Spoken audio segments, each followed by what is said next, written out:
part of it too was coming from the US school system and going into the University of Durham in England. Was the third oldest school in England. When I got there, I had thought I made a huge mistake. These were extremely intelligent people who were just on another level. And I was worried. I didn't know what I was doing there.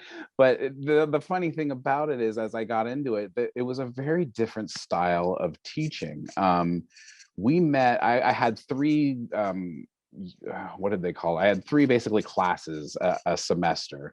And we would meet twice a month for each, just 2 times a month, but each meeting would be 4 hours long, and there was only maybe 3 other people in the class with me. So it was literally just, you would get together for 4 hours and it would be discussing in a very open way the material.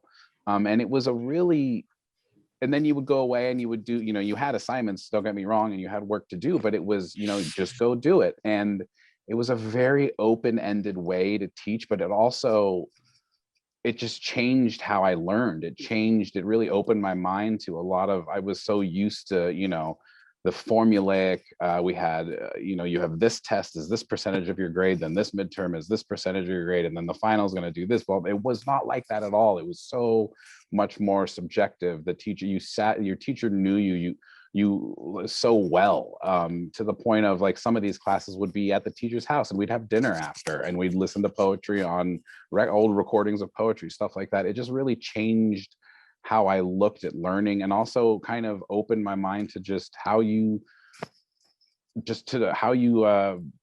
digest knowledge. I mean, some of these people, I was learning so much from these people that were a lot more well-read than me, but it was so easy to really kind of get some of that off of them.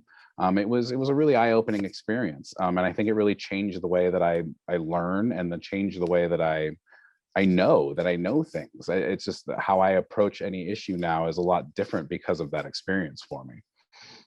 So would you say that you're much more fluid about things, which sounds like would come in handy? Like you said, I have somebody's going to write the article and I got a deadline and they can't. So all of a sudden you're able to make those kinds of shifts. Right. Yeah, exactly. I think as it goes back to what I was telling you earlier about how I have, like, the routine side of things and the creative side of things. I don't let one dominate the other, because, things aren't going to always go the way you plan. And I have to trust myself that I have the toolbox to figure it out. And it's not failed me yet.